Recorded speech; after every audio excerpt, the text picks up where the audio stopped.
Alors bonjour à tous, merci d'être venus ce matin, pas trop tôt, ça va, pour nous écouter. Et donc on en profite tout de suite pour remercier la technique, l'organisation des rendez-vous de l'histoire qui nous permet d'organiser cette table ronde. Table ronde proposée par le conseil scientifique des rendez-vous de l'histoire, dont je fais partie, je suis Joël Chandelier. Je suis médiéviste, mais je ne parlerai pratiquement pas. Je donnerai la parole à mes collègues qui ont déjà beaucoup de choses à dire et donc il n'y a pas besoin que j'en rajoute. Alors nous allons parler d'un thème dont vous avez vu le titre, et si ce n'est pas ce que vous croyez écouter, vous pouvez tout de suite partir, si vous êtes trompé de salle. Repousser les limites de la vie, mais même si vous êtes trompé, peut-être allez-vous apprendre des techniques, des solutions, et donc il y a peut-être quand même quelque chose à y gagner. Repousser les limites de la vie, puisque évidemment, le thème étant les morts et les vivants, bah, finalement, est-ce que cette vie, qui se termine malheureusement, en tout cas on peut le penser par la mort, est-ce que finalement on ne peut pas la prolonger, la développer, voire la perpétuer? Et pour parler de ça, nous avons organisé un panel assez varié, vous allez le voir, pour essayer d'aborder toutes les questions qui peuvent se poser, des questions matérielles, très concrètes, et puis des questions plus spirituelles, plus abstraites. Et j'espère que vous allez, à travers cette table ronde, apprendre des choses. Et nous allons évidemment parler 1h10, 1h15, et on essaye de garder un bon quart d'heure de questions à la fin. Je surveillerai le temps pour que mes collègues ne s'étendent pas trop. Alors, je vais les présenter très rapidement pour ne pas perdre de temps. Je commence à ma droite. Maria Pia Donato, qui est directrice de recherche à l'IHMC, donc à Paris, au CNRS bien sûr, et qui est spécialiste d'histoire culturelle et d'histoire de la médecine de l'époque moderne, et qui a notamment écrit un livre sur les morts subites, n'est-ce pas? Est-ce qu'il est traduit en français? Oui, Non, en anglais. en anglais, voilà, et en italien aussi. Voilà, qui est italienne, mais évidemment qui travaille en France, donc spécialiste de la médecine qui va évidemment nous occuper un peu ici.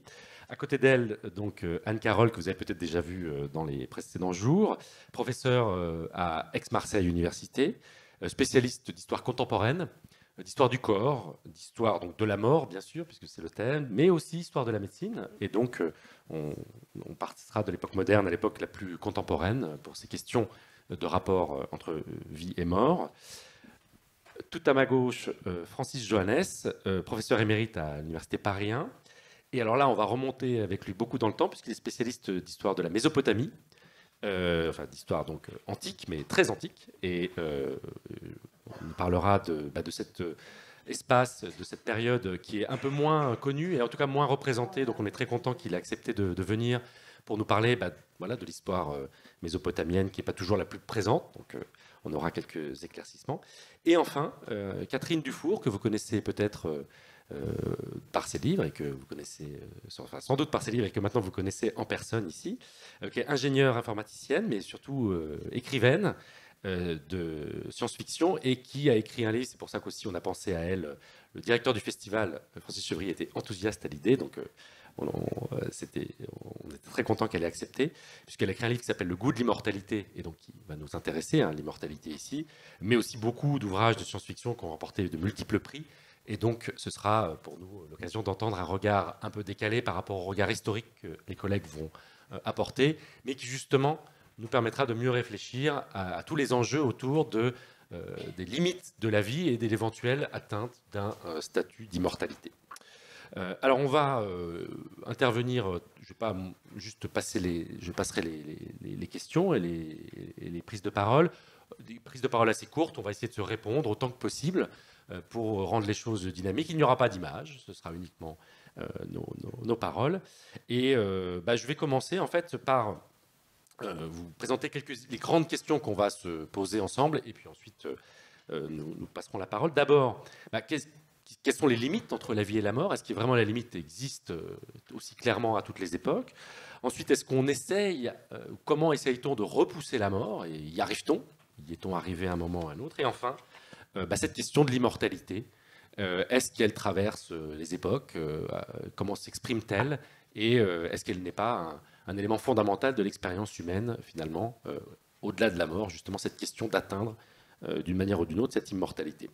Alors pour le premier point, sur la limite entre la vie et la mort, évidemment, on part du principe que la limite est tranchée, elle est claire. En réalité, elle ne l'est pas tant que ça. Il y a des états intermédiaires, il y a des doutes sur le passage, et à toutes les époques, on s'interroge sur quelle est la limite normale ou pas de la vie. Et pour ça, commençons par les périodes la plus ancienne, par Francis Johannes. Je voulais vous demander, y a-t-il une conscience, quand apparaît, ou j'imagine qu'elle existe, mais une conscience claire de la finitude de la vie humaine dans l'époque vraiment très ancienne, donc de la Mésopotamie?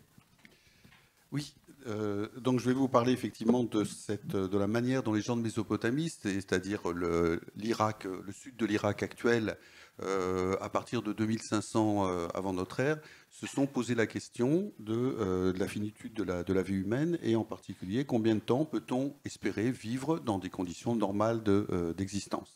Et ils y ont répondu d'abord par de la littérature mythologique, qui a formé le fond, disons, de leur fond culturel et qui a été ensuite emprunté par d'autres civilisations.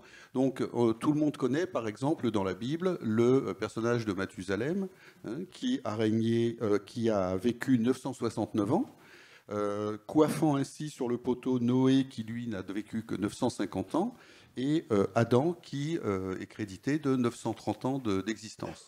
Mais cela, on pourrait dire, passez-moi l'expression, c'est un peu petit bras par rapport à ce que les gens du pays de Sumer, donc dans le sud de l'Irak, au 3e millénaire, concevaient, puisque leur tout premier roi, je vais vous donner très rapidement le décompte, le premier roi connu du pays de Sumer a régné pendant 28 800 ans.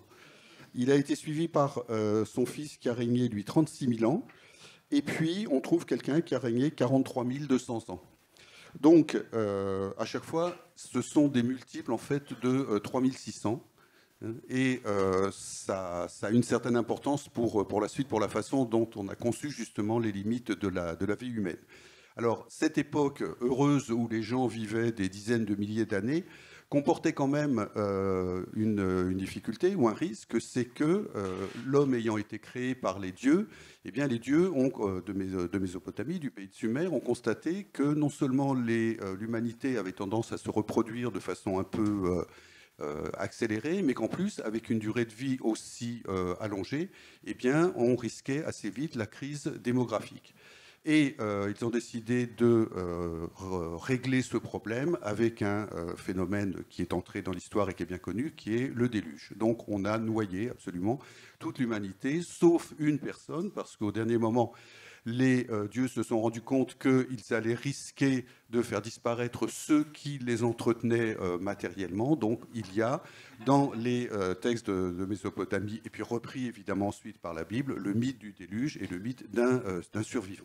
Et à la suite de cela, eh bien, les dieux ont décidé de fixer des limites raisonnables à la vie humaine et en même temps de résoudre ce risque de crise démographique. Donc ils l'ont fait de deux façons. D'abord en fixant à 100 ans la durée maximum que puisse atteindre un homme ou une femme dans sa vie, et ensuite en introduisant la stérilité féminine, ce qui permettait de réguler les naissances, plus l'institution pour certaines prêtresses, le fait de rester chastes pendant toute leur vie. Donc évidemment, le mythe qui raconte ça, l'un de ses buts, c'est d'expliquer pourquoi y a-t-il des prêtresses dans les temples mésopotamiens qui doivent rester célibataires. Mais ça n'est évidemment qu'un aspect très mineur des choses. Donc ça, c'est l'approche, pourrait-on dire, mythologique, hein, qui nous explique qu'au tout début de l'humanité, eh bien, la durée de vie n'est pas régulée et atteint des dimensions extraordinaires. Et puis ensuite, il y a une coupure essentielle qui est le déluge. Et à partir du déluge commence vraiment l'histoire avec la durée normale que nous connaissons. Et puis il y a une deuxième approche, et je terminerai par ça, c'est, pourrait-on dire, une approche scientifique, c'est-à-dire qu'en combinant leurs connaissances, ceux qu'on peut appeler les savants ou les lettrés de Babylone, alors beaucoup plus tard, hein, vers 1000 avant notre ère, eh bien, on réfléchit sur des correspondances entre leur système de numération, la durée de la vie, enfin toute une série de phénomènes. Et comme ils avaient comme habitude de compter sur un système sexagésimal, donc à base 60, c'est pour ça que je vous ai remarqué là que les premiers chiffres donnés utilisaient des multiples de 3600. Donc on a considéré que la durée normale qui était prévue pour les gens était 60 ans. Donc si vous atteignez 60 ans, vous avez eu une existence normale. Si vous êtes béni par les dieux, vous pouvez prolonger au-delà jusqu'à 100 ans, mais à 100 ans, de toute façon, ça s'arrête. On a un seul exemple de centenaire, qui est une femme, d'ailleurs, au VIe siècle avant Jésus-Christ, qui est la mère du roi de Babylone, qui a raconté qui a fait son autobiographie dans une longue inscription cunéiforme, où elle raconte non seulement toute son existence, mais même sa mort et ses propres funérailles. Mais par ailleurs, donc, ce chiffre 60 correspond à la base justement de la numération, donc s'inscrit dans une vision assez rationnelle des choses. Et si vous décédez avant cet âge de 60 ans, eh bien là, il y a un problème. Ça veut dire que vous avez été frappé par une malédiction d'origine divine. Enfin, donc il y a toute une série de processus pour essayer ensuite de réparer les choses. Merci beaucoup. Et alors, cette durée donc extrêmement longue que l'on regrette un peu quand même. Évidemment, à l'époque, si on passe à l'époque moderne, maintenant, la question n'est plus du tout la même. C'est plutôt, au contraire, la peur de mourir très très vite, la mort subite, et aussi la question du caractère physiologique de la mort, des limites physiologiques. Qu'est-ce que donc, je voulais vous poser la question justement à ce propos sur ces inquiétudes et ces découvertes autour de la mort subite et prématurée. Oui. Alors, je dirais que, pour commencer, pour introduire, que la vérification du décès dans la culture médicale de l'époque moderne est une question relativement marginale. Et dans les sillons d'Aristote et de Galien, mais christianisé, la mort est conçue comme la corruption de la chaleur innée et la consommation de l'humidité radicale. C'est la fameuse métaphore de la lampe que parfois on utilise encore. Et jusqu'au moment où l'âme immortelle se détache du corps, et vous avez sans doute vu l'iconographie médiévale et encore moderne de la petite âme qui se détache en exhalant le dernier souffle. Alors, il y a des textes médicaux anciens sur la vérification du décès, notamment Caelius Aurelianus, mais c'est des méthodes assez empiriques. Les rituels romains prescrits un intervalle de 24 heures avant de procéder à l'inhumation, mais ça reste une question assez marginale. Alors, il est vrai, comme tu l'évoquais, que la mort subite est une façon de mourir que les hommes et les femmes du passé craignaient particulièrement.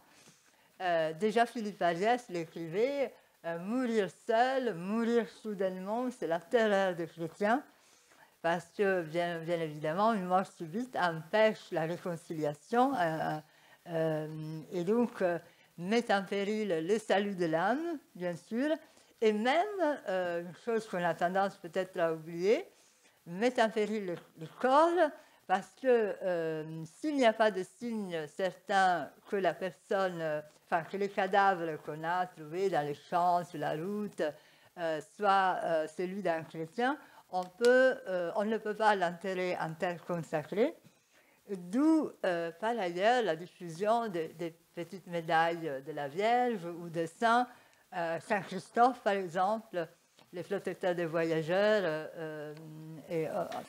c'est des façons aussi de signaler son appartenance à la communauté chrétienne dans les cas malheureux où on mourrait loin de la famille, loin de son foyer.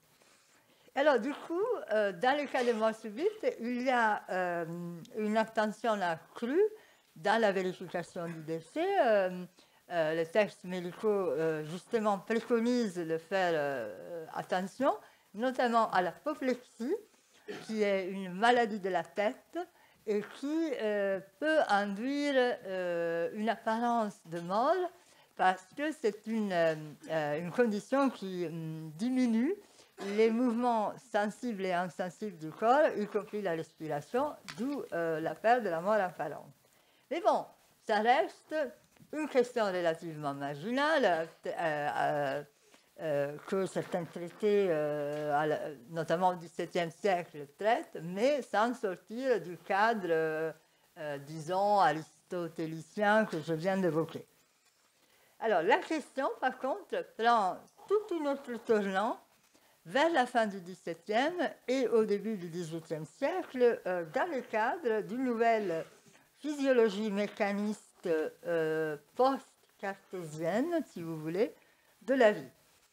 Alors, et c'est le moment où s'affirme, vous le savez bien sûr, une vision du corps comme machine, et l'équation vie-mouvement, une équation qu'on peut retrouver aussi dans la médecine ancienne, mais ça n'a rien à voir, et plus précisément l'équation vie-circulation du sang, est explorée en direction mécaniste déjà par William Harvey, qui n'est pas un mécaniste, mais qui, de manière même involontaire, pose les bases pour cette mécanisation de la vie, ou Thomas Willis, Giovanni Alfonso Borelli, Friedrich Hoffmann, c'est les grands noms de cette médecine mécaniste du XVIIe siècle. Enfin, début du XVIIIe.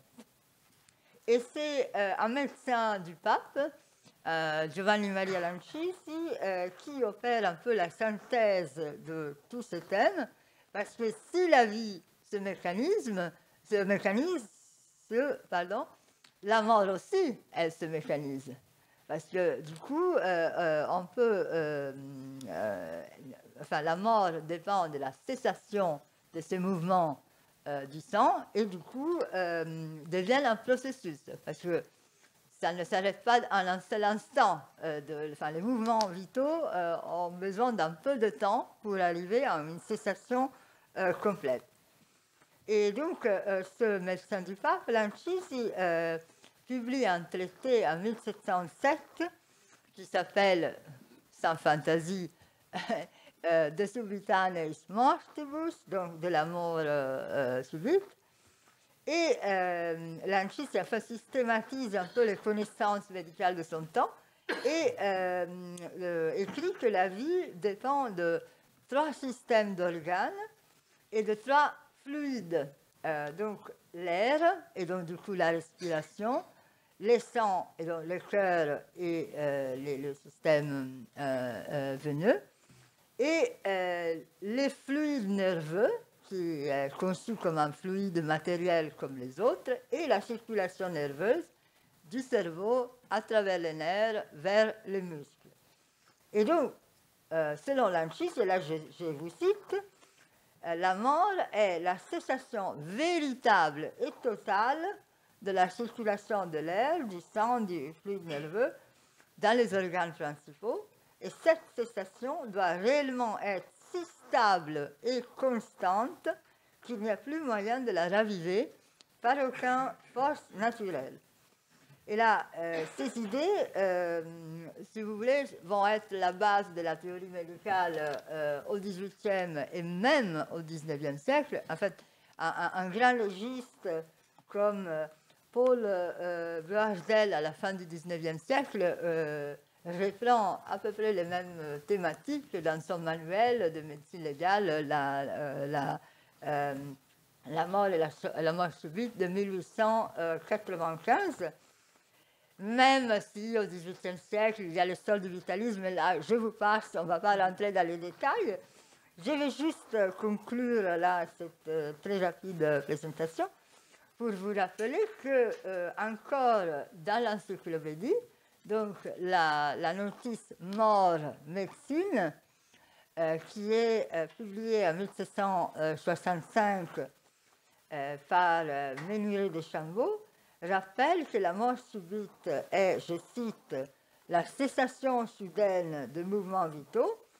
Cependant, à la différence des écrivains des siècles précédents, et là on mesure toute la sécularisation des Lumières, il ajoute, c'est la meilleure façon de mourir parce qu'on n'a même pas le temps de regretter la vie.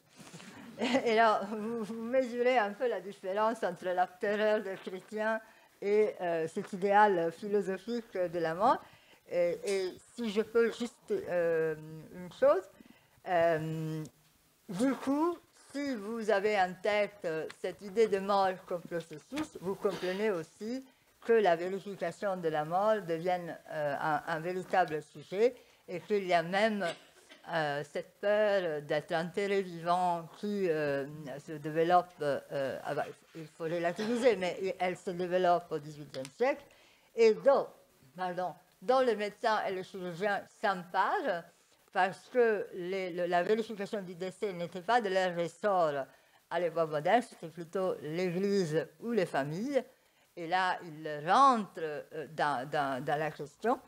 Et la fameuse dissertation sur l'incertitude, les signes de la mort, dans la version de Jean-Jacques Bluet, dont vous avez sans doute entendu parler de 1742, qui en fait n'est qu'une espèce d'abrégé de thématiques médico-légales sur la vérification du décès, mais dont il détourne la signification en l'agréant avec une anthologie d'histoires macabres, de morts, de gens enterrés vivants dans l'histoire. Et là, on en parlera, je ne veux pas tomber trop dans les macabres, je m'arrête là.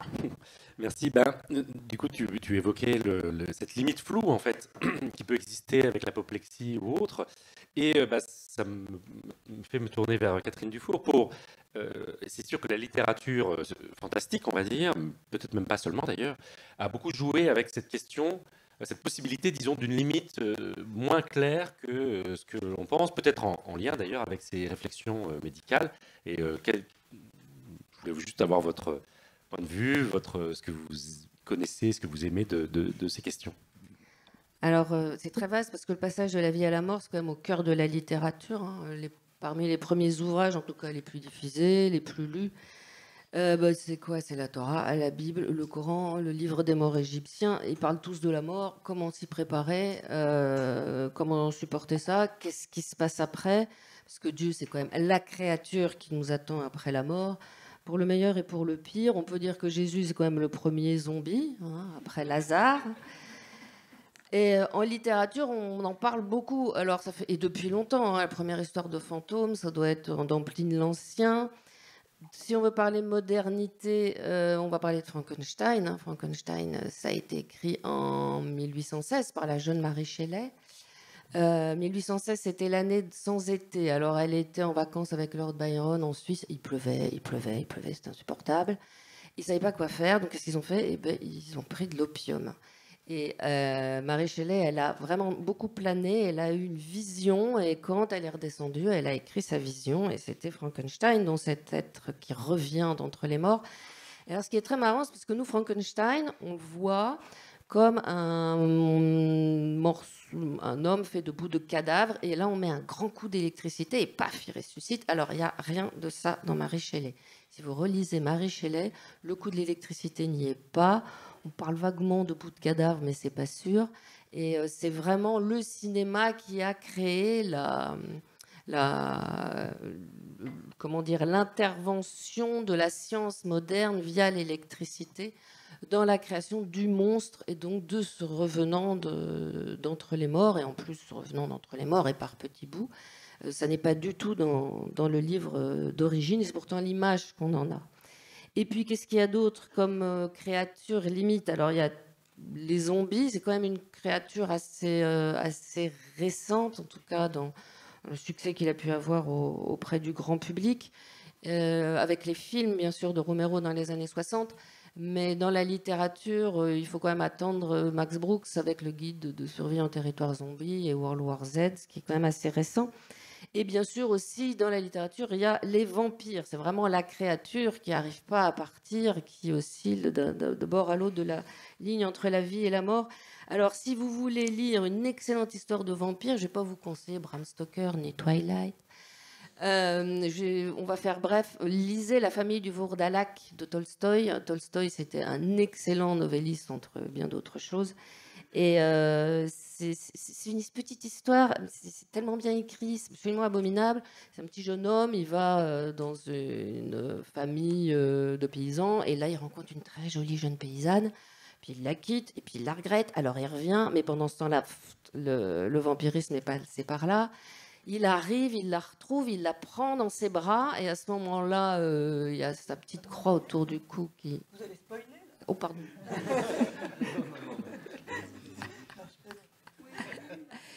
Eh ben, je ne vous dirai pas la fin, mais je vais vous dire le milieu.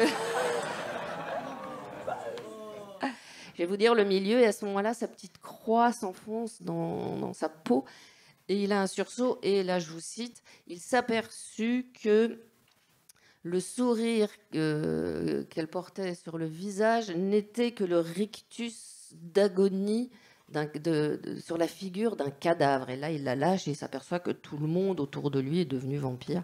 Et moi, je ne dis pas comment il s'en sort, ni s'il s'en sort. Voilà, donc je suis bien embêtée parce qu'il y a beaucoup trop de choses à citer. Je vais te repasser le micro. D'accord. De toute façon, il y aura des questions certainement pour la fin de l'histoire, entre autres. Alors du coup, justement, parce qu'il y a énormément de choses, et notamment dans la littérature contemporaine, comme tu viens de le dire, qui parfois récentes, comme les plus récentes, en tout cas comme les zombies, on pourrait se dire qu'à l'époque contemporaine, justement, avec les progrès de la médecine, qui sont déjà, donc qui datent en fait de l'époque moderne, enfin, dont il y a une définition plus claire, rationnelle, efficace de la mort, et que du coup, cet espace de doute entre la vie et la mort est confiné à des choses comme la littérature. Est-ce que c'est vraiment le cas, ou est-ce qu'il y a quand même encore au 19e, encore au 20e siècle, des interrogations sur cette limite, et quelles sont-elles ? Plus que jamais, hein, je dirais. Donc, cette notion que Maria Pia a introduite de mort processus, elle va marquer durablement les représentations de la mort, hein, c'est-à-dire le passage d'une mort basculement, où, comme tu disais, l'âme s'échappe du corps, à une mort qu'on peut décomposer, hein, en écho d'une vie qu'on peut elle-même décomposer en plusieurs fonctions. Donc c'est pareil, la mort, ce sont plusieurs fonctions qui successivement se défont. Et donc ça ouvre un intervalle entre la mort telle qu'on l'aperçoit comme ça intuitivement d'une personne, et puis le moment où elle est réellement morte, hein, la mort réelle comme on dit.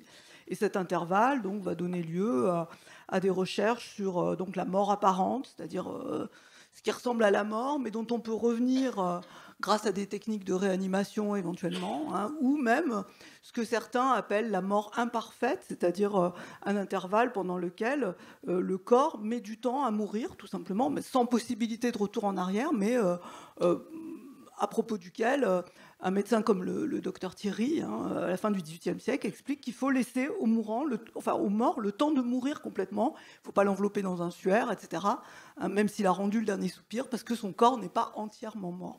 Donc voilà, il y a cette zone grise qui existe, et puis qui va continuer, si je puis dire, à se raffiner et à s'allonger, hein, par exemple, avec le développement de la théorie cellulaire du corps, voilà, on a un degré de plus dans la façon de percevoir la progressivité de la mort. Hein. Donc, tant que la dernière cellule n'est pas morte, c'est plus tant que la dernière fonction a cessé, circulatoire, cérébrale ou respiratoire, c'est tant que la dernière cellule n'est pas morte, l'individu n'est peut-être pas réellement et totalement mort. Donc, ça peut ouvrir encore des inquiétudes, d'autant plus qu'au XXe siècle, notamment dans l'entre-deux-guerres, vous avez des recherches qui sont faites pour maintenir en vie des cellules, hein, les cultures de cellules, autour de Carrel, d'Alexis Carrel, etc. Et donc on va se dire, mais on peut arriver à créer une immortalité des cellules, voire on fait fonctionner aussi des organes qui sont hors du corps. Donc voilà, tout ça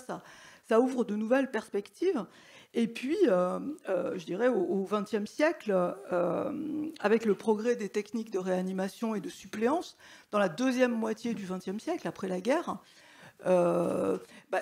toute la catégorie des comas, hein, alors ça existait auparavant, les comas, et il y avait une sémiologie des comas, mais là, il y a les comas prolongés, enfin, il y a des états frontières, hein, comme les médecins les appellent eux-mêmes, qui brouillent ces frontières de la vie et de la mort, avec cette question de la réversibilité, jusqu'à quand on peut maintenir un corps dans un état de coma, etc.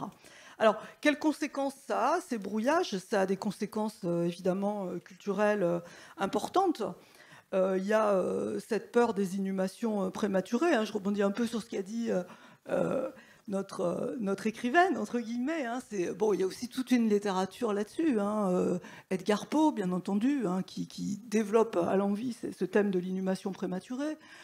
Mais des choses qui sont peut-être un peu moins connues, auxquelles on pense peut-être moins spontanément, le colonel Chabert de Balzac, hein, ou une nouvelle de Zola qui s'appelle La mort d'Olivier Bécaille, hein, qui raconte comment quelqu'un en état de mort apparente est enterré, et je ne vous dirai pas ce qui se passe à la fin. Donc voilà, ça renvoie à un imaginaire qui se développe. Il y a des conséquences, je dirais aussi, sur le plan de la recherche, hein, puisque la médecine va consacrer une énergie considérable au 19e et au 20e siècle, justement, à trouver des signes hein, qui permettront de marquer vraiment la mort réelle, hein, des signes de toute nature. Je ne vais pas le développer ici. Mais aussi des techniques de réanimation, hein, sur lesquelles on reviendra peut-être, mais dont l'électricité, par exemple, fait partie. Et puis, ça va amener aussi à des conséquences, j'allais dire, politiques, hein, c'est-à-dire que la législation va s'emparer de la question, pour ne prendre que le cas français, cette nouvelle crainte du brouillage des frontières de la vie et de la mort et de cette nécessité d'attendre pour savoir si les gens sont vraiment morts, va imposer dans le Code civil, hein, en 1792, ce délai de 24 heures avant l'inhumation, hein, cette obligation d'attendre 24 heures entre le moment de la mort supposée et l'inhumation, et puis cette obligation aussi qu'une vérification soit faite par un officier d'état civil, donc en l'occurrence ça devrait être le maire qui se déplace. On n'a pas prévu une visite médicale parce qu'il n'y avait pas assez de médecins à l'époque partout pour le faire, hein, mais on va aller vers ça, hein, c'est-à-dire vers la situation actuelle où pour accorder un certificat de décès, il faudra être muni d'une pièce signée d'un médecin. Merci beaucoup. Tu as parlé de la médecine et donc on va passer à cette question-là, justement parce que puisqu'il y a tout cet espace de flou, on peut envisager concrètement de repousser les limites de la mort et de prolonger la vie, parfois jusqu'à des durées très longues. Et je mentionne juste, puisque en écoutant Francis Johannes, évidemment les gens du Moyen-Âge que je connais, que je connais pas personnellement bien sûr, mais que je lis en tout cas, lisant la Bible, voient ces durées, et non pas vraiment, c'est pas le déluge ils voient ces durées et se disent mais que se passe-t-il? Pourquoi ne vivons-nous pas 600 ans, 900 ans? Et donc il y a des traités écrits par des théologiens, par des médecins, pour prolonger la vie, en se disant on va essayer d'atteindre ce chiffre. Alors ils ont des explications, hein. Les hommes sont trop pécheurs, ils vivent mal, ils ne respectent pas Dieu, etc. Il y a des explications. Mais voilà, il y a cette idée que la limite peut être repoussée, et évidemment, il y a des tentatives médicales. Alors, peut-être, Maria Pia, sur justement à partir de quand, au Moyen-Âge, ce sont plutôt des théories, des idées, à partir de quand réellement on essaye concrètement de prolonger cette espérance de vie, on va dire. Alors, restons là pour l'instant sur les questions d'urgence, hein, d'accident. Et si vous voulez, il y a toujours eu une espèce de médecine urgentiste avant la lettre. Et il y a certains passages dans la littérature médicale antique, et notamment au XVIIe siècle, et au XVIIIe, il y a une littérature adressée notamment aux populations qui vivent dans les campagnes, les déserts médicaux d'autrefois, pour qu'il y ait des notions un peu partagées de qu'est-ce qu'il faut faire si on trouve un cadavre, si quelqu'un est saisi d'une maladie soudaine, si on peut intervenir, les noyer, les asphyxier, qu'est-ce qu'il faut faire. Mais comme je vous disais tout à l'heure, dans le cadre hippocratico-galénique encore à l'époque moderne, la mort est un limite évident à l'action du médecin. Et cela l'est d'un point de vue théorique, de la théorie médicale et de la philosophique de la vie et de la mort, comme on disait tout à l'heure, mais il l'est surtout d'un point de vue déontologique. Les médecins s'occupent du vivant, s'occupent de la vie et n'essayent pas de... ils ont une conscience très aiguë des limites du pouvoir des médecins. Le médecin est toujours conçu comme quelqu'un qui aide les malades à surmonter la maladie dans sa lutte. C'est les fameux triangles hippocratiques dont vous avez peut-être entendu parler. Et la médecine n'est qu'une aide. C'est les patients qui, en fait, luttent contre la maladie. Par contre, si vous vous placez du point de vue du médecine mécaniste, comme une intervention un peu plus énergétique devient non seulement plausible d'un point de vue théorique, mais même nécessaire et préconisé d'un point de vue déontologique. Parce que parfois, les personnes asphyxiées ou saisies d'apoplexie sont en fait dans un état de mort apparente. Anne vient d'évoquer la notion, la mort apparente. Or, je souligne que par ailleurs, les médecins de l'époque moderne et encore au XVIIIe siècle, voire une partie du XIXe, ils parlent justement de mort apparente parce que c'est pour cette raison qu'on peut raviver les mouvements vitaux. Et la notion de mort apparente permet aussi de rendre l'intervention médicale plus acceptable du point de vue religieux. Alors, ça devient plausible de penser que finalement, dans ce cas, le médecin n'est jamais complètement impuissant et qu'il faut tenter quelque chose, ne serait-ce que pour le bref moment d'avoir le sacrement, d'avoir l'extrême onction, de pouvoir au moins sauver l'âme.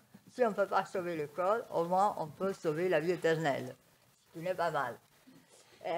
Alors, certes, les moyens d'intervention, Anne, je pense que tu vas développer pour le XIXe siècle, mais au XVIIe, XVIIIe, ça reste des instruments assez rudimentaires, et notamment l'application de fer brûlant sur la plante des pieds ou sur le crâne. C'est un système qui existait déjà depuis l'Antiquité. Et ça sert, enfin, la justification est nouvelle. Maintenant, il faut essayer de stimuler les terminaisons nerveuses et réactiver ces circulations que j'ai évoquées tout à l'heure. Et voilà, et donc du coup, ça devient, on peut parler d'un nouveau interventionnisme. Les débuts du XVIIIe siècle marquent un peu ce changement d'optique, mais je voudrais quand même préciser deux choses dans ce cadre. Alors, d'abord, il ne faut pas généraliser, ok ? C'est-à-dire que, oui, la médecine occidentale commence à envisager la possibilité d'une intervention plus musclée, disons, sur les mourants, mais non, l'attitude générale et la déontologie générale du rapport entre les médecins et les mourants ne changent pas fondamentalement. De toute manière, il ne s'agit pas de s'acharner sur les mourants, il faut accompagner les processus. Je vais revenir sur ça, mais bon. Et là, je vous ai cité tout à l'heure l'encyclopédie. Et là, encore une fois, vous trouvez un peu cette ambivalence, parce que dans l'article mort, encore une fois, vous avez la condamnation ferme de l'acharnement thérapeutique, ce que nous appellerions l'acharnement thérapeutique en fin de vie. Mais par contre, on préconise de tout tenter dans le cas de mort subite. Et donc, si vous voulez, il faut emphasiser un peu, encore une fois, cette acceptabilité religieuse. C'est parce que c'est une type de mort particulièrement crainte que les médecins commencent à envisager, dans certains cas, d'intervenir. Et la deuxième remarque, très rapidement, c'est que si d'un point de vue théorique, cet horizon d'interventionnisme médical se dégage, il faut néanmoins attendre la toute fin du XVIIIe siècle pour voir un début d'organisation sociale de cette médecine d'urgence. Et vous le savez peut-être, mais je vous rappelle que, par exemple, la première société de secours aux noyés est fondée à Amsterdam en 1767 et à la fin du XVIIIe, il y a d'autres villes qui font pareil. Venise, Londres, Paris, et les mouvements se diffusent. Voilà. Mais ce n'est pas une médecine d'urgence au sens moderne du terme. Hein. Il faut se méfier des généalogies un peu trop directes. Oui, et d'ailleurs, on va, en remontant à la période la plus ancienne à cette table, donc à la période mésopotamienne, on pourrait même douter qu'il y a vraiment une médecine, enfin, on pourrait s'interroger, y a-t-il une médecine au sens où on l'entend? Si elle existe, quelle est-elle? Si elle n'existe pas ou si elle existe parallèlement à d'autres, quelles sont les tentatives? Existe-t-elle vraiment? Puisque malgré tout, vous nous avez dit que on peut atteindre plus que 60. Donc qu'est-ce que ces Mésopotamiens, d'après les textes que l'on a, nous tentent de faire? Alors, il existe effectivement des médecins, hein, il y a un nom pour ça en Mésopotamie.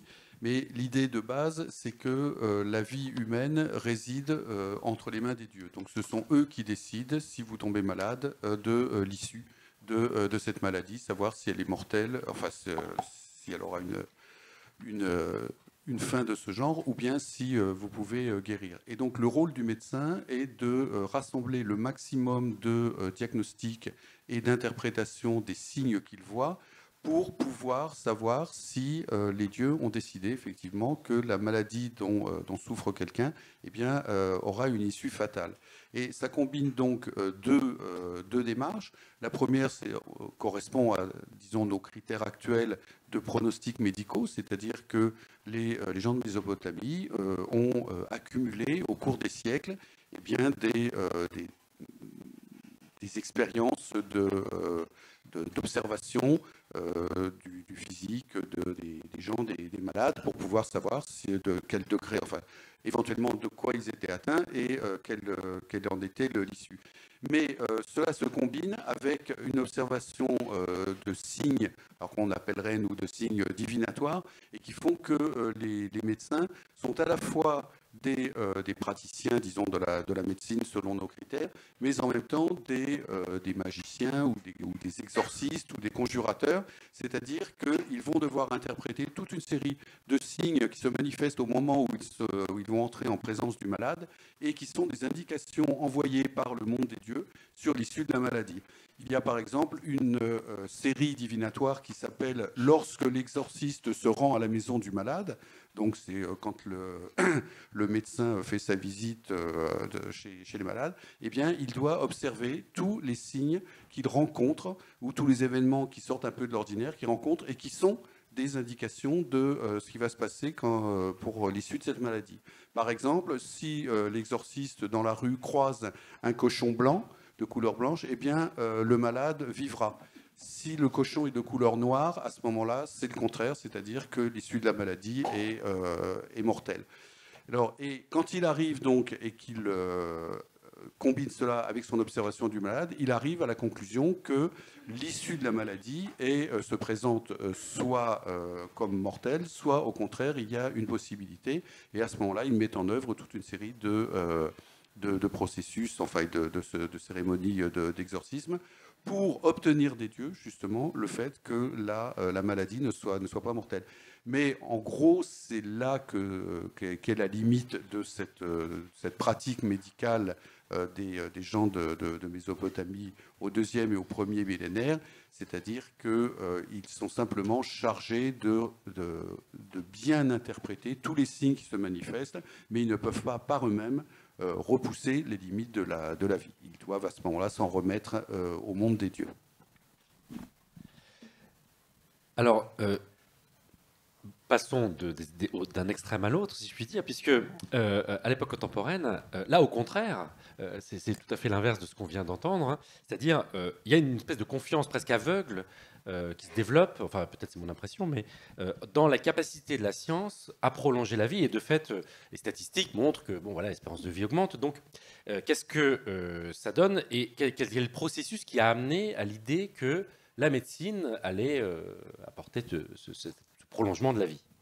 Alors, je vais botter en touche. C'est-à-dire que je ne vais pas évoquer ici, effectivement, tout le savoir médical qui consiste à avoir une hygiène de vie qui permette de vivre plus loin. Alors, tu as raison de dire que démographiquement, voilà, l'espérance de vie augmente, la mortalité diminue depuis le XVIIIe siècle, et notamment la mortalité infantile. Et la médecine joue un rôle, bien sûr, mais là, ça nous entraînerait vraiment vers un catalogue de toutes les actions médicales et de leurs effets positifs, hein, vaccination, médicalisation de l'accouchement, etc. Bon, bref. Donc ça, je ne vais pas en parler. Je vais me concentrer, moi, sur cette question vraiment du prolongement des derniers instants, en quelque sorte. Hein. Comment repousser vraiment l'arrivée de la mort. Et je rebondis sur un peu ce qu'avait dit Maria Pia, c'est-à-dire elle évoquait ces fers là qu'on applique, ces fers brûlants qu'on applique à la tête. Il y a toute une série effectivement de choses qui relèvent de la logique de solliciter la sensibilité, à la fois pour vérifier que la personne est morte ou pas, mais aussi pour, en stimulant cette sensibilité, hein, relancer, si je puis dire, la machine. Et donc, il y a toute une série d'épreuves qui se poursuivent au XIXe siècle, là, qui vont consister, je vous en cite un exemple, hein, vous avez droit au fer brûlant. Moi, je citerai la pince à mamelon du docteur Josa en 1854. Hein. Vous voyez, comme une pince à sucre, mais avec des griffes, et avec ça, il faut titiller le mamelon en regardant bien la tête du mort, hein, pour voir s'il bouge un cil, et donc là, il y a de l'espoir, hein, en quelque sorte. Alors, plus sérieusement, il y a toute une série de techniques de réanimation qui sont issues de cette thématique des épreuves. Par exemple, à la fin du XIXe siècle, les tractions rythmées de la langue. Donc, on fait tirer sur la langue du mort pour provoquer un réflexe respiratoire et refaire repartir la fonction respiratoire. Ou alors, beaucoup plus connu, bien sûr, au début du XXe siècle, hein, Maurice Dalluin qui propose le massage cardiaque, qui est encore usité. Alors, il y a une catégorie particulière de personnes, hein, sur lesquelles les tentatives de réanimation vont être poussées très très loin. C'est les guillotinés. Aussi étrange que ça puisse paraître, parce que ça paraît quand même assez voué à l'échec. Hein, mais bon... Pourquoi les guillotinés? Parce que, vous vous doutez bien que la mort par décapitation, donc qui arrive avec la guillotine, hein, qui est une mort prévue pour être prompte et sûre, hein, finalement, et douce, puisqu'on n'a pas le temps de sentir les choses, finalement, ce progrès, il entre en même temps en collision et en incompatibilité avec la mort processus que j'évoquais tout à l'heure, qui s'impose dans toute la médecine au même moment. Et donc... il y a quand même cette idée que quelqu'un qui un quart de seconde avant que le couperet tombe est si vivant, hein, puisse être tout d'un coup totalement mort. Hein. Et donc, le décapité, il y a cette idée qu'il y a quelque chose, il y a une vie qui s'attarde en lui. Et l'avantage, si je puis dire, du décapité, outre que c'est souvent un homme jeune, en bonne santé, etc., qui n'a pas été affaibli par la maladie, hein, c'est que c'est quelqu'un qui a été réprouvé par la société, c'est quelqu'un d'infâme, et donc on peut faire beaucoup de choses sur son corps sans réprobation. Hein, on peut tenter des expériences, etc. Même si ça a une dimension punitive, à la limite, c'est pas très très grave. Donc, vous avez beaucoup d'expériences qui vont être développées sur les guillotinés pour essayer de les ramener à la vie, en quelque sorte. D'abord, fin 18e, début 19e, par l'électricité, enfin par la galvanisation, hein, le galvanisme. Et donc il y a des expériences en Italie, en France, à Londres, etc., d'exécuter, sur lesquelles on va placer comme ça des électrodes de pile et puis observer les contractions de la face, les mouvements des bras, etc. C'est extrêmement spectaculaire et ça ça stimule évidemment toutes les recherches des savants sur quels sont les derniers organes qui meurent, etc. C'est pas forcément gratuit, il y a des recherches scientifiques derrière ça. Et la grande nouveauté de la fin du 19e siècle, c'est qu'on va ajouter, si je puis dire, aux stimulations électriques, la transfusion sanguine. Et donc, dans les années 1880, vous avez toute une série d'expériences qui sont menées en France de transfusion de têtes de décapités, notamment par le docteur Laborde. C'est comme toujours dans ces processus scientifiques, on a commencé par faire ça sur des têtes de chiens, puis on l'a fait ensuite sur le bras d'un condamné à mort. Puis bon, vous voyez que chaque fois, on se dit mais pourquoi ne pas et donc il y a une espèce d'effet d'entraînement propre à la science quand elle ne sait pas se poser de limites. Et donc on va essayer effectivement de transfuser des têtes de guillotinés dans les années 50 avec, j'allais dire, un certain succès. C'est-à-dire que plus on le fait tôt après la mort, plus on a des chances effectivement d'observer des mouvements, des crispations, etc. Et avec du coup cet enjeu, est-ce que la guillotine est vraiment un supplice aussi humain que ce que l'on dit, est-ce qu'il n'y a pas un peu de vie qui s'attarde, qui ne serait pas perceptible si on ne la faisait pas apparaître par ces expériences. Et bon, ces expériences vont s'arrêter à peu près, enfin en tout cas vont devenir beaucoup plus discrètes à partir des années 85, parce que quand même il y a une petite dimension éthique dans la chose qui ne vous aura pas échappé. Et donc, notamment Paul Bert va mettre le holà à cela, le grand physiologiste, ancien ministre de l'Instruction publique, va dire là on est en train de revenir au supplice d'ancien régime. Eh bien, oui, donc effectivement, ça ne fait pas spécialement envie, ces tentatives. Et ça me permet d'enchaîner avec une question que je voulais poser à Catherine Dufour. Finalement, ces tentatives de prolonger la vie, qui a priori paraissent positives, ne soulèvent-elles pas, en fait, qui sont un projet en soi de l'humanité, sans doute, et de la médecine, ne charrient-elles pas des inquiétudes et peut-être aussi aujourd'hui, puisque vous êtes spécialiste vous travaillez sur l'intelligence artificielle, est-ce que finalement, de passage de cette physiologie qui prolonge la vie à autre chose, peut-être numérique, est-ce qu'il y a dans l'imaginaire actuel, disons, quelle est la part de positif, de négatif que vous pouvez voir dans la littérature, dans le cinéma et autres? Alors oui, on parle effectivement de tous ces espèces d'avatars post-mortem. C'est hyper à la mode. Alors c'est hyper à la mode dans toutes les œuvres de l'imaginaire, livres, films, séries. Si vous voulez voir par exemple des corps synthétiques, parce que ça c'est une légende étrange qui règne parmi nous, à laquelle nous croyons tous. Le corps vieillit, on est d'accord, mais alors pas l'esprit. Voilà, donc de l'importance de changer de corps pour sauvegarder son esprit, comme si l'esprit était... bref, alors que l'esprit est un petit peu quand même ancré dans le cerveau, qui est quand même un peu un organe qui appartient tout de même au corps, lequel vieillit. Bon. Mais on a cette impression étrange qu'on pourrait très bien mettre notre corps à la poubelle, en prendre un mieux et qu'on conserverait sans difficulté notre esprit. Donc ça, c'est effectivement un grand rêve si vous voulez aller jusqu'au vraiment lire ou voir quelque chose qui ne parle que de ça. C'est Altered de Carbone de Richard Morgan. Il y a des livres, il y a une série. Et là, c'est le fantasme ultime. Vous allez choisir votre corps. Et votre corps, il est présenté comme du saumon, vous voyez les tranches de saumon là, voilà, comme ça. Mais en plus grand, évidemment, vous choisissez un homme-femme, noir-blanc, grand, petit, et vous feuilletez toute les rayons de corps sous vide, et puis vous en prenez un qui vous plaît, et hop, vous téléchargez dedans, et c'est génial, quoi. Et sinon, si vous préférez plutôt les téléchargements virtuels, là, il faut regarder la série Upload. Et si vous voulez lire des histoires de clones, parce que là c'est aussi un des fantasmes, c'est on se clone nous-mêmes et après on transvase notre cerveau de notre vieux corps dans notre jeune corps, sans toujours se poser la question de la fatigabilité du cerveau.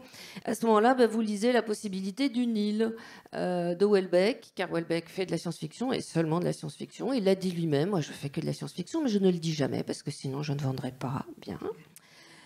Qu'est-ce qu'il y a d'autre que vous pouvez découvrir? Alors, là, on est très embêté, c'est que la science-fiction, logiquement, elle parle d'un futur possible, hein. La science-fiction, elle prévoit pas l'avenir, elle parle de l'avenir tel qu'on le voit aujourd'hui.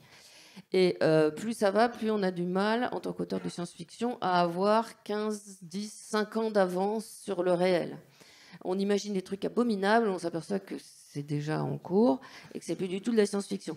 Donc pour tout ce qui est télécharger son esprit, etc., c'est pas plus de la science-fiction du tout, c'est le transhumanisme, c'est tous ces fous furieux de Zuckerberg, d'Elon Musk, de Ray Kurzweil, qui ont plein de sous, ils savent pas quoi en faire. Donc ils ont créé des laboratoires comme Calico, etc., où le but c'est de tuer la mort. Donc ça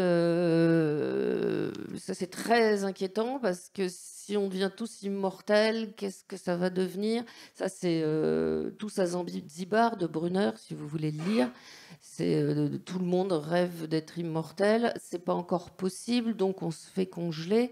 Mais est-ce que ça résout vraiment le problème de la surpopulation quand plus personne ne meurt? Pas vraiment. Enfin bon, bref. De quoi je pourrais vous parler d'autre? Si vous voulez lire quelque chose que moi j'ai trouvé super juste, c'est de Jean Ray, donc ça a dû être écrit en 1950, donc c'est un homme qui arrive effectivement à isoler un cerveau, une psyché, et à l'enserrer dans une espèce de cristal.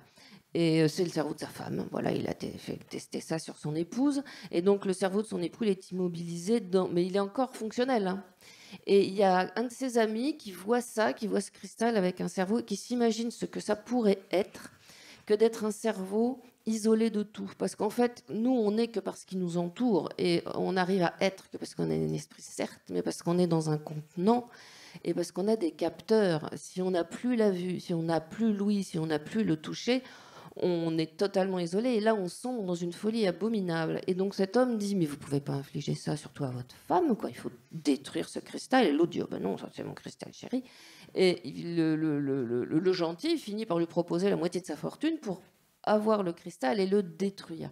C'est probablement une des premières réflexions et des plus intelligentes que j'ai pu trouver sur cette espèce de fantasme délirant à la Elon Musk qui consiste à se télécharger dans je sais pas, un robot, ce que vous voulez, sans se poser une seule fois la question des capteurs et une seule fois la question, est-ce que on sombrerait pas dans la folie si tout d'un coup on changeait totalement notre relation sensorielle et sensuelle avec le monde? Enfin, moi, ma profonde conviction, c'est qu'effectivement, on aurait beaucoup de mal à s'en remettre. Mais j'arrête là.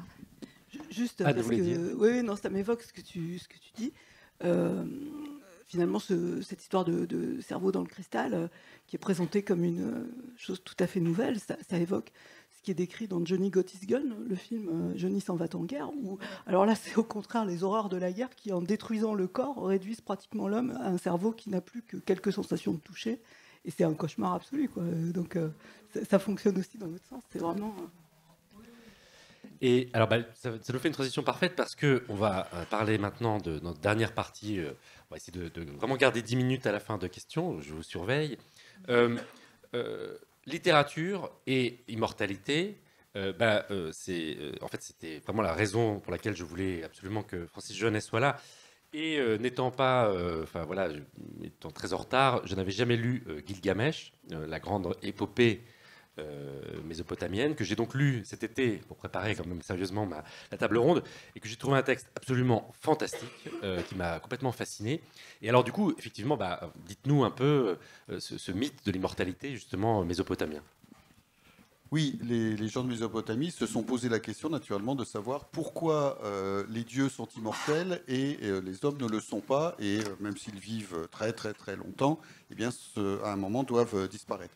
Et tout cela et tout ce débat, enfin, et cette recherche de l'immortalité et ce constat de l'impossibilité de l'immortalité est raconté dans cette œuvre littéraire qu'on appelle l'épopée de Gilgamesh, qui raconte la vie et les exploits d'un roi de la ville sumérienne de Uruk, qui se trouve dans le sud de l'Irak actuel, et qui se passe en deux parties en quelque sorte. Gilgamesh donc, est d'abord présenté comme un héros qui accomplit un nombre d'exploits absolument extraordinaires, avec son ami fidèle et qui forme un couple avec lui, un de ces grands couples d'amis, enfin, qu'on trouve dans la littérature à toutes les époques, donc qui s'appelle Enkidu. Et donc toute la première partie de l'épopée consiste à raconter les exploits extraordinaires accomplis par Enkidu et Gilgamesh. Et puis, d'un seul coup, Enkidu est frappé par une maladie mortelle et meurt. Et à ce moment-là, la vision du monde de Gilgamesh change totalement et il devient obsédé par l'idée de ne pas être astreint à ce même destin et donc de pouvoir ne pas mourir et devenir immortel. Il se renseigne et on lui dit, eh bien, il y a un homme qui est immortel, c'est le survivant du déluge, celui que j'évoquais tout à l'heure. Il s'appelle Utnapishtim, ce qui signifie tout simplement longue vie. Et effectivement, c'est le survivant du déluge à qui les dieux ont accordé l'immortalité, mais qui vit aux confins de la terre et donc son séjour est pratiquement inaccessible.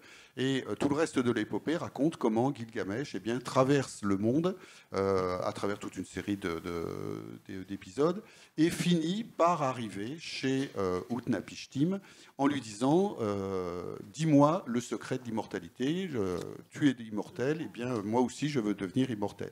Et Utnapishtim lui raconte pour cela le déluge en lui disant ça s'est passé une fois, mais moi je suis celui à qui les dieux ont accordé de pouvoir repeupler la terre en quelque sorte, mais ça ne me concerne que moi et c'est impossible de devenir immortel.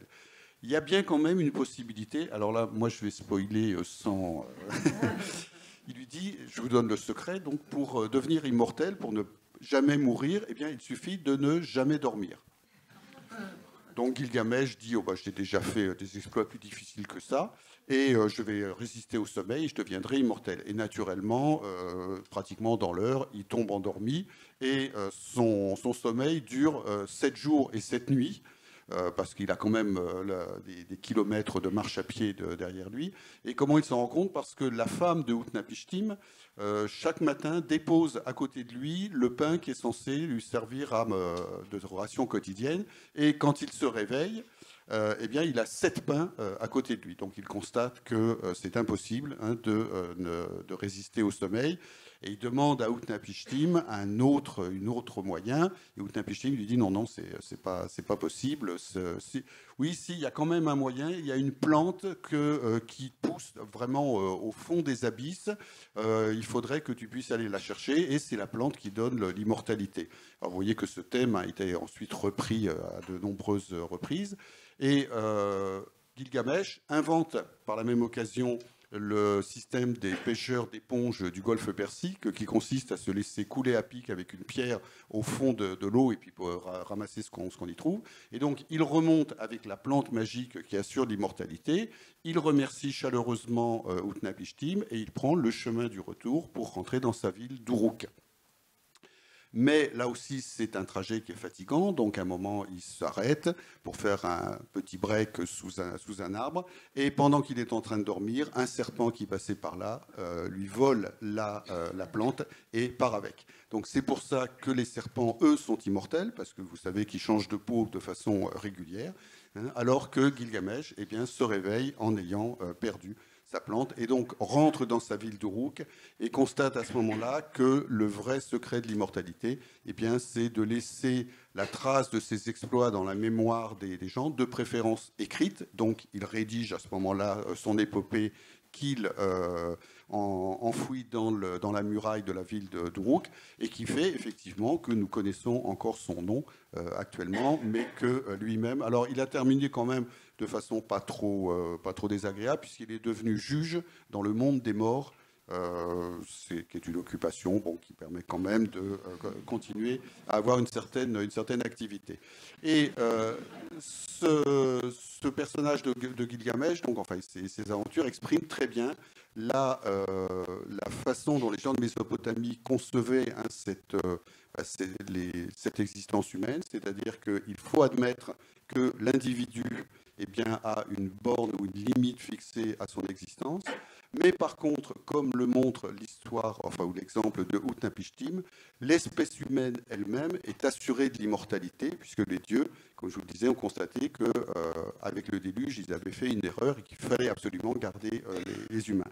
Donc disons que la collectivité bénéficie de l'immortalité, mais les individus eux-mêmes ne peuvent pas en bénéficier.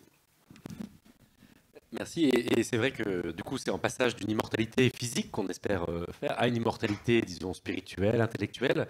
Et du coup, est-ce qu'à l'époque moderne, finalement, l'immortalité existe, puisque c'est l'immortalité peut-être de l'âme? Et est-ce que ce n'est pas suffisant, d'une certaine manière, de se contenter de cette immortalité-là, qui n'est pas si mal, après tout? Non, pas si mal, mais c'est vrai que de toute manière, oui, il n'y a pas question. L'immortalité, c'est uniquement l'immortalité de l'âme. Alors, il est vrai qu'à la Renaissance, par une relecture très attentive de textes anciens, il y a des philosophes qui s'interrogent même sur cette immortalité de l'âme. Pietro Pomponazzi, c'est le plus célèbre. Et même il y en a certains comme Newton qui qui est mortaliste, donc qui doute de l'immortalité de l'âme, par une lecture attentive de la Bible. Donc, il y a quand même des réflexions, des doutes, mais ça reste minoritaire et de toute manière, la question ne fait pas surface dans la littérature médicale. Et je rebondis sur ce que je viens de dire, d'être dit. Bien sûr, l'immortalité est aussi l'immortalité de la mémoire, et donc cette quête d'éternité qui se matérialise dans des sépultures, dans des monuments, dans des legs pieux, dans des fondations, oui. Alors, par contre, je reviens sur une question que tu as évoquée tout à l'heure, le régime de santé et la prolongation de la vie. Alors, c'est vrai que dans la prolongation de la réflexion médicale du Moyen-Âge, les médecins de l'époque moderne écrivent beaucoup sur comment prolonger la vie par l'hygiène de vie, par ce qu'on appelait les 6 choses non naturelles, dont le sommeil, qui est considéré nécessaire pour la vie d'ailleurs, et pas pour l'immortalité. Et alors, seul Dieu connaît les moments de la fin, n'empêche que le devoir du médecin est celui d'accompagner la vieillesse, le vieillissement du corps de la manière la meilleure possible pour arriver à une mort dévote, calme et apaisée. Alors, je remarque toutefois une différence avec le Moyen-Âge, parce que suite à la réforme et à la contre-réforme, donc à un processus de confessionnalisation accru, les médecins d'époque moderne se doivent de déclarer qu'il n'y a pas moyen de prolonger la vie. Mais ils essaient quand même, avec leur régime de santé, leur littérature, etc. Alors, et juste pour conclure,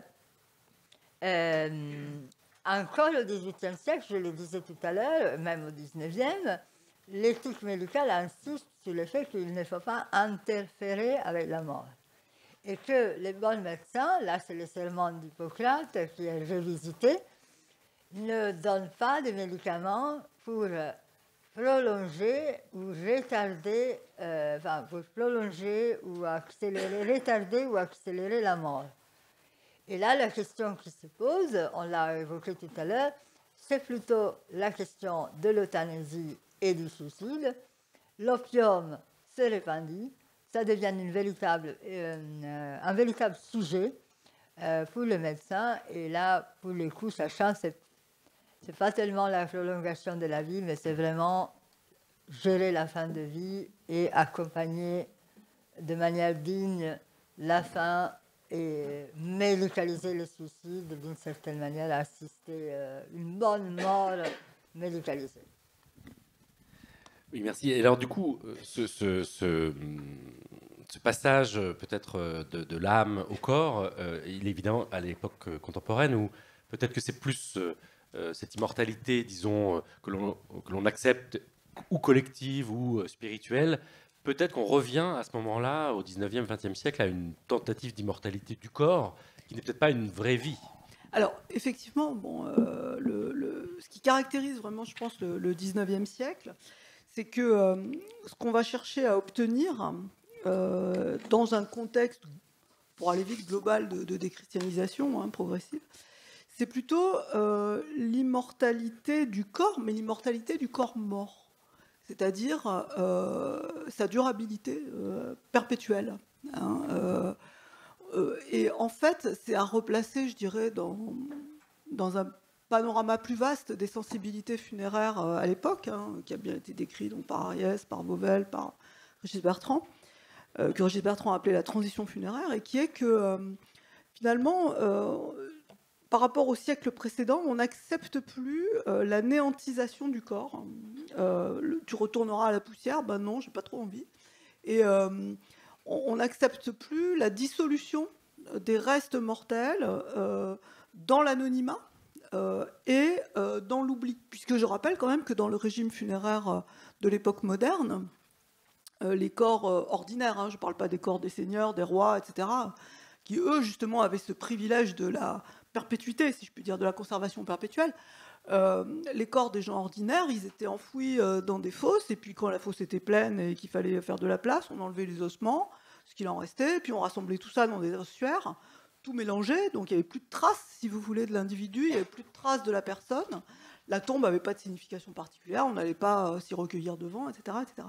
Et au XIXe siècle, il y a vraiment cette pulsion de conserver éternellement, c'est un idéal social, bien entendu, après la traduction pratique, ça coûte, donc c'est pas adopté par tout le monde, mais il y a vraiment cette pulsion conservatrice, je ne sais pas comment il faut dire, qui se traduit d'une part par au cimetière la diffusion des concessions, donc c'est-à-dire les gens achètent un emplacement pour un temps déterminé, et selon vos moyens, ça va être 15 ans, 30 ans, ou évidemment l'idéal, la concession perpétuelle. Donc là, vous allez avoir la certitude que vos restes, les restes de vos proches, etc., ne seront jamais bougés, ils seront là.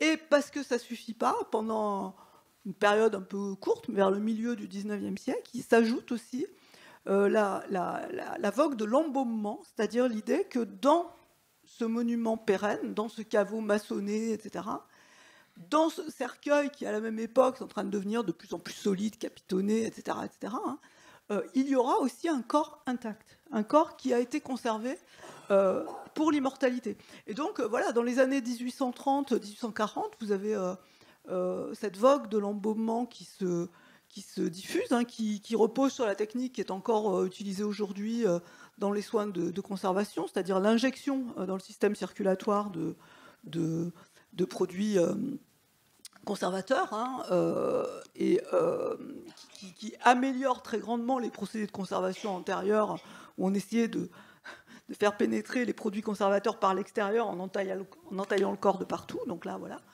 Et vous avez donc cette vogue de l'embaumement qui va se développer, qui fait que voilà, les gens qui peuvent se payer l'embaumement le font pour s'assurer que leur corps restera éternellement intact. Bon, par la suite, ça décline un peu. Et vous pouvez aussi replacer ça dans un ensemble plus vaste qui rejoint alors du coup aussi l'immortalité du nom, l'immortalité de la mémoire. Vous allez dans les cimetières tels qu'ils apparaissent au XIXe siècle, donc sur les tombes, vous avez les noms, vous avez les dates, vous avez des épitaphes qui rappellent les vertus glorieuses de celui qui est enterré.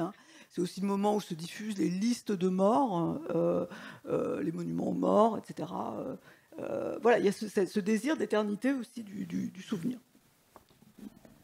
Alors, juste pour dire que la cryogénisation, qui est une façon de conserver les corps, se situe dans ce prolongement, mais en ouvrant une autre perspective, c'est-à-dire qu'il y a la perspective peut-être d'en sortir aussi pour être ranimé. Oui, je te laisse la parole pour 1 minute, parce que tu m'avais annoncé que tu parlerais du mausolée de Lénine. Oui, qui n'est pas cryogénisé, donc non, il n'est pas à revenir, mais enfin...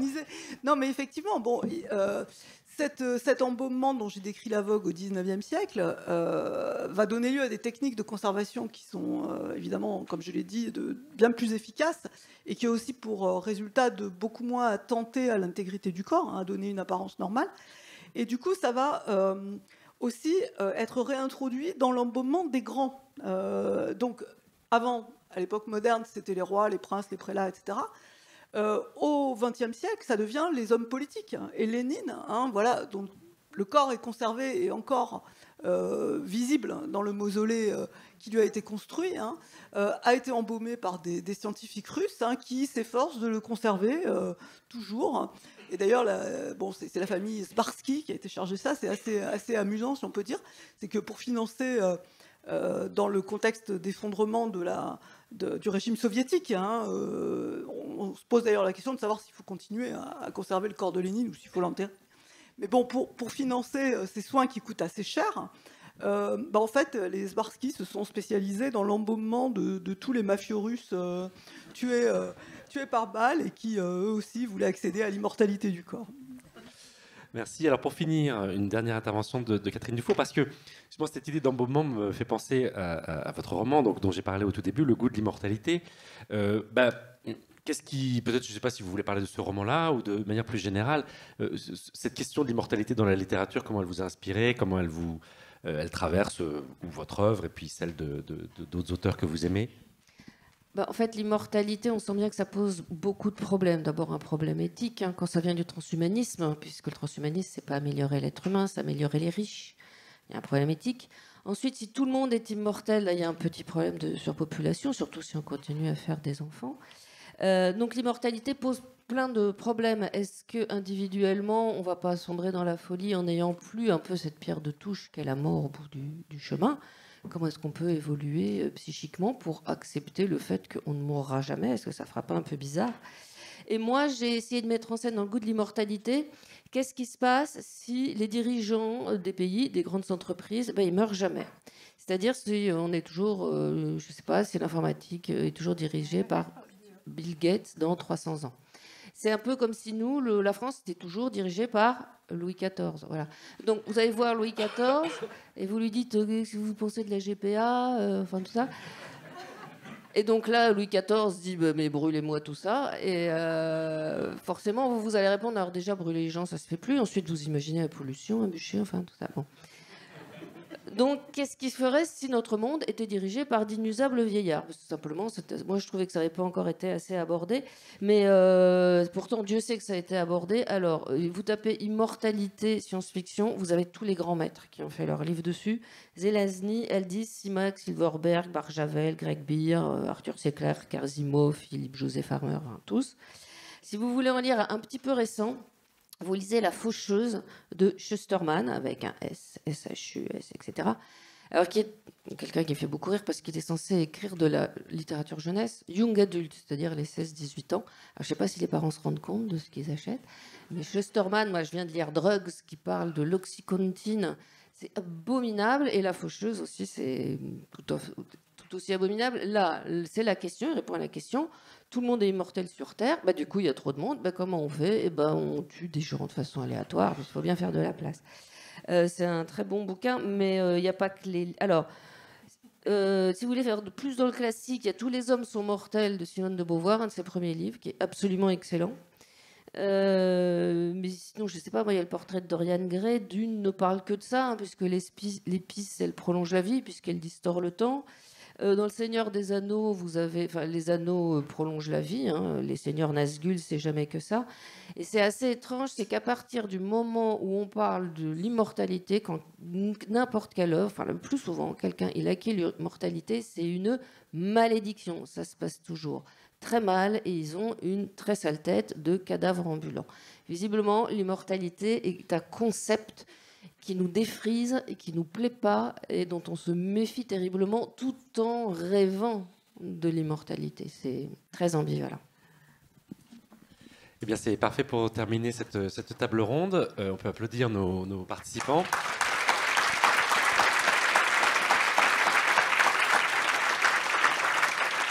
Alors, on va prendre quelques questions. Il nous reste 10 minutes, donc c'est parfait. Est-ce qu'il y a des questions précises ou des questions plus générales dans le public? Oui, ici. Ah, attendez, il y a un micro, comme ça vous pouvez... Oui, c'est pas une question, c'est juste simplement, est-ce que madame peut spécifier le titre du livre de Jean Rey dont vous avez parlé? de manière succulente. Alors pas du tout.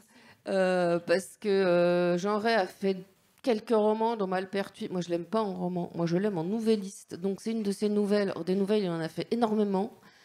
Et donc je pourrais pas vous retrouver le titre du recueil, puisqu'à chaque fois c'est ressorti en d'autres recueils qui ont d'autres titres. Et donc ça c'est un vrai problème. Mais si vous voulez lire la meilleure nouvelle du monde, vous lisez La plus belle petite fille du monde de Jean Ray. Il n'y a pas mieux. Oui. Le micro va arriver, je pense. Juste, vous parlez très fort. Oui, j'ai pas fort. Merci pour cette passionnante convergence de points de vue littéraire, historique sur la question du limite de la vie. J'ai une question, c'est-à-dire, même avant d'arriver au transhumanisme, dans quelle mesure cette appropriation par la médecine du limite entre la vie et la mort et cet effort de repousser cette confine ouvre la porte aussi, au moins dans la fiction littéraire, à des autres techniques. Et je pense précisément à un conte de Edgar Allan Poe où il y a un mourant qui est hypnotisé, donc encore les rapports entre la mort et le sommeil, et il reste vivant pour tout le temps qui est hypnotisé. Et donc, il y a un autre type une autre façon de maintenir en continuité. Et l'autre question, en quelle façon cette histoire dans le 19e siècle, bon, les moments, par exemple, s'interface avec le spiritisme, c'est-à-dire une autre façon de maintenir en continuité entre la vie et la mort, survivance oui. après. Alors peut-être Anne peut répondre à ça sur, je ne sais pas si après Catherine aussi. Oui, pas trop sur la première question, je sèche un peu. Je sais qu'effectivement, ça me rappelle effectivement quelque chose, c'est-à-dire cette idée que par la volonté, en supprimant un certain nombre de mécanismes du cerveau, on peut suspendre la vie. Et donc l'hypnotisme en ferait partie, mais moi j'ai pas trop rencontré ça. Hein, ça doit être vraiment aux marges de la médecine. En revanche, alors pardon, sur l'embaumement, vous pouvez. Oui, voilà, le spiritisme.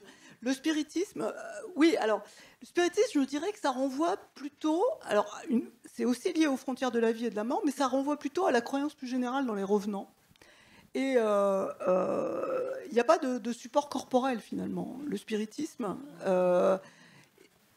oui, il y a les photos, il y a les photos, mais les photos, justement, c'est les ectoplasmes, enfin bon. Alors, c'est effectivement une grande tendance du 19e siècle, c'est cette volonté de conserver les morts, hein, encore une fois. Alors, conserver quelque chose. J'aurais pu parler de la conservation des cheveux, des mèches de cheveux avec lesquelles on fait des ouvrages, etc. Et là, il y a cette volonté de faire parler les morts. Il y a ce goût aussi pour les maisons hantées, hein, cette obsession pour les maisons hantées. Mais pour moi, ça renvoie plus à la sphère, encore une fois, des revenants qu'à la médecine, proprement dite. Hein, voilà. Merci. D'autres questions, peut-être? Oui. Le micro arrive. C'est pour l'enregistrement, parce que vos questions resteront pour l'éternité. Merci. Super. De la nouvelle version de Windows. Alors. Merci beaucoup pour vos exposés. Vraisemblablement, la vraie question, c'est finalement que c'est les personnes les plus riches qui auraient moyen d'être immortelles. Est-ce que c'est ce qu'on retrouve aussi dans les autres périodes? Parce que c'est flagrant, effectivement, aujourd'hui, et dans la science-fiction, c'est toujours des gens très très riches qui abordent ça. Est-ce que ça se voit aussi à l'époque moderne ou à l'époque contemporaine?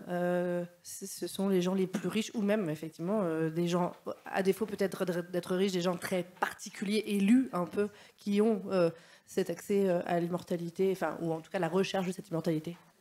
Alors peut-être Maria Pia et peut-être Francis. Oui, très vite.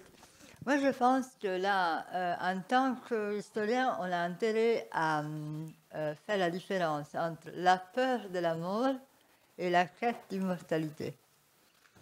Et du coup, on l'a dit, l'immortalité n'est peut-être est une malédiction finalement. Ça n'empêche qu'on y rêve parce qu'on a peur de la mort, au fond. Et du coup, je pense que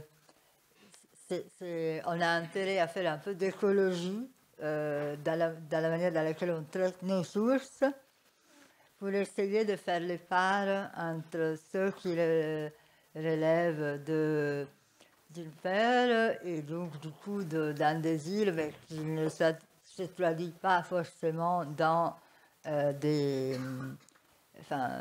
dans un véritable but, sauf bien sûr pour les égomaniaques dont on a encore aujourd'hui plein d'exemples et par ailleurs, sauf avoir une aspiration à être effectivement rappelé et célébré encore dans la perpétuité et finalement, tout simplement, les gens qui n'étaient pas des riches ou des élites n'avaient pas les moyens et surtout n'ont pas laissé beaucoup de traces. Donc, de toute manière,